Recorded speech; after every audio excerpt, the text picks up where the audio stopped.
Hello, welcome my YouTube channel. അപ്പോൾ ഞാനിന്ന് പറയാൻ പോകുന്നത് എന്താണെന്ന് വെച്ച് കഴിഞ്ഞാൽ ഡെലിവറിക്ക് പോകുന്ന അമ്മമാർക്ക് വേണ്ടിയിട്ടുള്ള സാധനങ്ങളാണ് കേട്ടോ. ഡെലിവറിക്ക് പോകുമ്പോൾ നമുക്ക് എന്തൊക്കെ അത്യാവശ്യം വേണം എന്നുള്ളതാണ് ഞാൻ പറയാൻ പോകുന്നത്. അപ്പോൾ നമുക്ക് അത്യാവശ്യം വേണ്ട കാര്യങ്ങൾ പറയാം.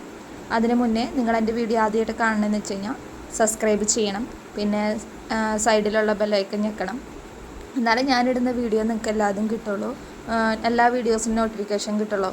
ഓക്കെ, അപ്പോൾ നമുക്ക് കാര്യത്തിലേക്ക് പോവാം.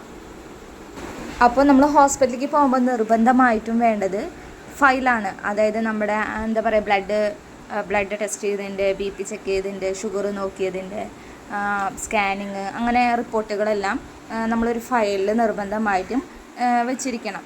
പിന്നെ വേണ്ടത് ID പ്രൂഫും ATM കാർഡുമാണ്. ID പ്രൂഫ് എന്താണെന്ന് വെച്ച് കഴിഞ്ഞാൽ നമുക്ക് കുട്ടികൾ ജനിച്ചു കഴിഞ്ഞാൽ അതിന് ജനന സർട്ടിഫിക്കറ്റ് ഒക്കെ എടുക്കാൻ വേണ്ടിയിട്ടാണ് ID കാർഡ് കൊണ്ടുനടക്കാൻ പോകുന്നത്. ATM കാർഡ് പിന്നെ നമുക്ക് അത്യാവശ്യം പൈസയൊക്കെ വേണമെങ്കിൽ പൈസയ്ക്ക് വേണ്ടിയിട്ടാണ് ATM കാർഡ് യൂസ് ചെയ്യാൻ പോകുന്നത്. പിന്നെ വേണ്ടത് എന്താണെന്ന് വെച്ചാൽ ഓപ്പൺ ആയിട്ടുള്ള നൈറ്റി. അതായത് നമുക്ക് കുട്ടിക്ക് ഫീഡ് ചെയ്യുമ്പോൾ ഓപ്പൺ ആയിട്ടുള്ള നൈറ്റി വേണം. പിന്നെ ഫുൾ ഓപ്പൺ ആയിട്ടുള്ള നൈറ്റി, രണ്ട് ഫുൾ ഓപ്പണും ഒരു 2 സാധാ മറ്റേ സിബുള്ള ടൈപ്പും വേണം. ഫുൾ ഓപ്പൺ എന്താണെന്ന് വെച്ച് കഴിഞ്ഞാൽ ഡോക്ടർമാർ ഇടയ്ക്കിടയ്ക്ക് വന്ന് നമ്മുടെ വയറൊക്കെ നോക്കും. പ്രസവിച്ച് കഴിഞ്ഞ് കഴിഞ്ഞാൽ വയറ് നോക്കാൻ വരും. അപ്പോൾ വയറ് കാണിക്കാൻ വേണ്ടി എളുപ്പത്തിനാണ് ഫുൾ ഓപ്പൺ പറയുന്നത്. അപ്പോൾ അതാകുമ്പോൾ നമുക്ക് ഡോക്ടർമാർ വന്ന് പരിശോധിക്കുമ്പോൾ വയറിൻ്റെ അവിടുത്തെ മാത്രം ബട്ടൺ തുറന്നിട്ട് കൊടുത്താൽ മതി. പിന്നെ എന്താ പറയുക, ചിലപ്പോൾ NICUയിലൊക്കെ കിടത്തേണ്ടി വരും ഉണ്ണികളെ. അപ്പോൾ കങ്കാരും അതിൽ കെയർ ചെയ്യണമെങ്കിൽ ഈ എന്താ പറയുക, ഫുൾ ഓപ്പണുള്ള നൈറ്റി ആണെങ്കിൽ നല്ല എളുപ്പമായിരിക്കും കുട്ടികളെ ഉള്ളിൽ വയ്ക്കാൻ. ഓക്കെ, ഇനി അടുത്തത് എന്താണെന്ന് വേണ്ടതെന്ന് വെച്ച് കഴിഞ്ഞാൽ ഫീഡിങ്ങിനായിട്ട് ഫീഡിങ് ബ്രാ കരുതണം. അത് ഒരു 3 വേണം ഫീഡിങ് ബ്രാ.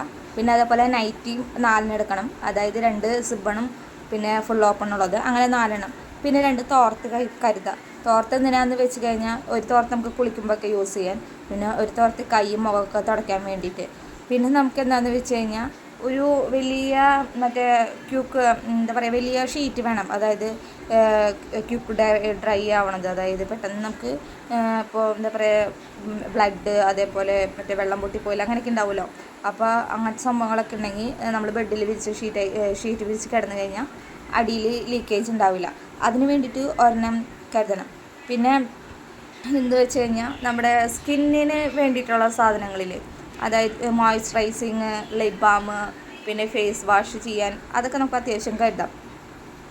പിന്നെ വേണ്ടത് കോട്ടൺ, പിന്നെ ബ്രഷ് വേണം, അതൊരെണ്ണം. അതുപോലെ കോൾഗേറ്റ്, സോപ്പ്, ഓയിൽ, അതൊക്കെ നമുക്ക് വേണം. പിന്നെ അലക്കുന്ന സോപ്പ് വേണം. പിന്നെ മസ്റ്റായിട്ട് വേണ്ടത് നമ്മുടെ ഡെറ്റോയിൽ, അതായത് കുട്ടികളുടെ ഡ്രസ്സ് അലക്കാൻ വേണ്ടിയിട്ട്, കഴുകാൻ വേണ്ടിയിട്ട് ഡെറ്റോയിൽ വേണം. പിന്നെ ചെരുപ്പ്, ചീർപ്പ്, ഒരു ക്ലിപ്പ് ഒക്കെ ആവാം. പിന്നെ ബണ്ണെടുക്കണം. മുടി ചിലപ്പോൾ ഡെലിവറിക്ക് കയറുമ്പോൾ അവർ പറയും മുടി പിന്നിടണം എന്ന് പറയും. അപ്പോൾ ബണ്ണും നമ്മൾ കരുതണം. പിന്നെ വേണമെങ്കിൽ നമുക്കൊരു കുഞ്ഞ് നഖം വെട്ടി കയ്യിൽ വെക്കാം കേട്ടോ. എന്ന് വെച്ചാൽ ചിലപ്പോൾ നമുക്ക് ഉണ്ണികൾ ജനിക്കുമ്പോൾ ചില ഉണ്ണികൾക്ക് നഖം ഉണ്ടാവും. അപ്പോൾ അത് വെട്ടിക്കളയാൻ വേണ്ടിയിട്ട് ഒരു നഖം വെട്ടി വെക്കണം നല്ലതാണ്. അപ്പോൾ ഇത്ര ഉള്ളൂ അമ്മയ്ക്ക് വേണ്ടിയിട്ട്. ഓക്കെ, ഇനി വേണ്ടത് കുഞ്ഞിന് വേണ്ടിയിട്ടാണ്. അപ്പോൾ കുഞ്ഞിന് വേണ്ടിയിട്ട് വാങ്ങുമ്പോൾ നമ്മൾ ഉടുപ്പുകളൊക്കെ വാങ്ങുമ്പോൾ എല്ലാതും കഴുകിയിട്ട് ഉണക്കിയിട്ടൊക്കെ വേണം കൊണ്ടുപോകാൻ, യൂസ് ചെയ്യാൻ.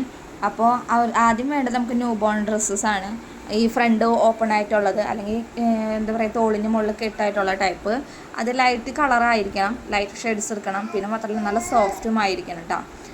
അപ്പോൾ പിന്നെ എന്താ പറയുക, ഉണ്ണികൾക്ക് കുറച്ച് നല്ല കംഫർട്ടബിൾ ഉണ്ടാവും ഡ്രസ്സ് ഇടാൻ വേണ്ടിയിട്ട്. പിന്നെ വേണ്ടത് തൊപ്പി വേണം, സോക്സ്, കയ്യിലിടുന്ന സോക്സ്, കാലുമിടുന്ന സോക്സൊക്കെ വേണം. അതൊക്കെ ഒരു 4 സെറ്റ് വെച്ചിട്ട് വേണം, 4 എടുത്തോ.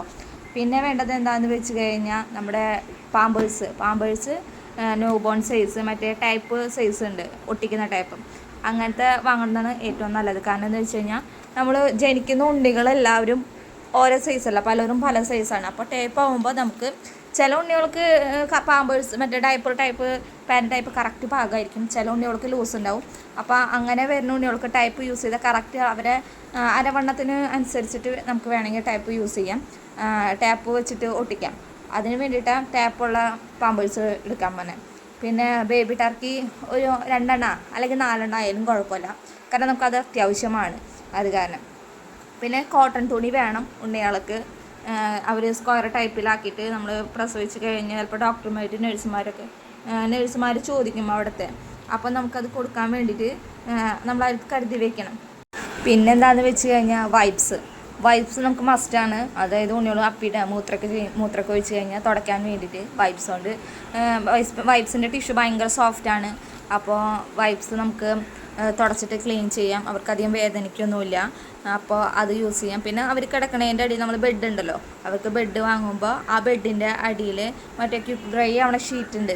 അപ്പോൾ ആ ഷീറ്റ് ഒരെണ്ണം വാങ്ങിയിട്ട് ആ ബെഡിൽ വെച്ചിട്ട് അതിൻ്റെ മുകളിൽ കൂടെ ടർക്കിയൊക്കെ ഇട്ടിട്ട് കിടത്തിയാൽ ഉണ്ണിയോട് നിലപ്പൊന്ന് പുതച്ചിട്ടൊക്കെ കിടന്നു കഴിഞ്ഞാൽ നന്നായി സുഖമായിട്ട് കിടക്കും.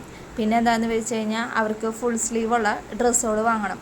കൈ മുട്ട് വരെയൊക്കെ കാലൊക്കെ മൂടിയിട്ടുള്ള ഡ്രസ്സുകൾ വാങ്ങണം. ചിലപ്പോൾ നമ്മുടെ ഉണ്ണികൾക്ക് ഈ ജനിച്ച കാലാവസ്ഥ പിടിക്കില്ല. ഇപ്പോൾ നമ്മൾ പ്രസവിച്ച് കഴിഞ്ഞാൽ ഈ കാലാവസ്ഥ പറ്റണമെന്നില്ലല്ലോ, വയറ്റിലെ കണ്ടീഷൻ ആവില്ലല്ലോ പുറത്ത്.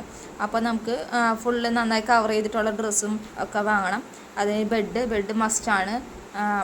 പിന്നെ എന്താണെന്ന് വെച്ച് കഴിഞ്ഞാൽ പിന്നെ നമുക്ക് അത്യാവശ്യം ചില ഹോസ്പിറ്റലിൽ എടുക്കോ ഇല്ല നമുക്കറിയില്ല, എന്നാലും ഞാനത് പറയാം. നമുക്ക് അത്യാവശ്യം വേണ്ടത് അപ്പോൾ ഒരു ബക്കറ്റ് വേണം, പിന്നെ ഒരു കപ്പ്, പിന്നെ നമുക്ക് അവിടെ ചെന്ന് ഇടാൻ സ്ലിപ്പർ, ചെരുപ്പ് വേണം നമുക്ക്. പിന്നെ കഞ്ഞി കുടിക്കാനൊക്കെ ആയിട്ട് ഒരു ചെറിയ പ്ലേറ്റ്, ചൂട് ചായക്ക് ഫ്ലാസ്ക്, ഒരു ഗ്ലാസ് ഒക്കെ നമുക്ക് ഹോസ്പിറ്റലിൽ കൊണ്ടുപോകാം.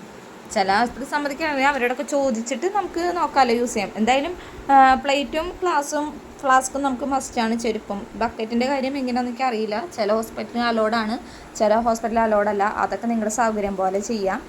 അപ്പോൾ ഇത്രയുള്ള നമുക്ക് ഹോസ്പിറ്റലിലേക്ക് കൊണ്ടുപോകേണ്ട സാധനങ്ങൾ. ഇനി നിങ്ങൾക്ക് എന്തെങ്കിലും കൂടെ വേറെ എന്തെങ്കിലും അഡീഷണൽ കൊണ്ടുപോകണമെങ്കിൽ കൊണ്ടുപോകാം. ഇപ്പോൾ എന്താ പറയുക, പ്രൈവറ്റ് ഹോസ്പിറ്റലിലെ കാര്യം എനിക്കറിയില്ല. ഗവൺമെൻറ് ഹോസ്പിറ്റലാണെങ്കിൽ നമ്മൾക്ക് പൈസ കൊടുത്തു കഴിഞ്ഞാൽ പുറത്തുനിന്ന് അവരെ ഡെലിവറിക്ക് പോകണ യൂണിഫോം കിട്ടും. അതിന് 300 രൂപ അങ്ങോട്ട്. അപ്പോൾ 300 രൂപ പേഴ്സിൽ എന്തായാലും പൈസ കരുതി വെക്കുക. നമുക്ക് പൈസയൊക്കെ അത്യാവശ്യമാണ്.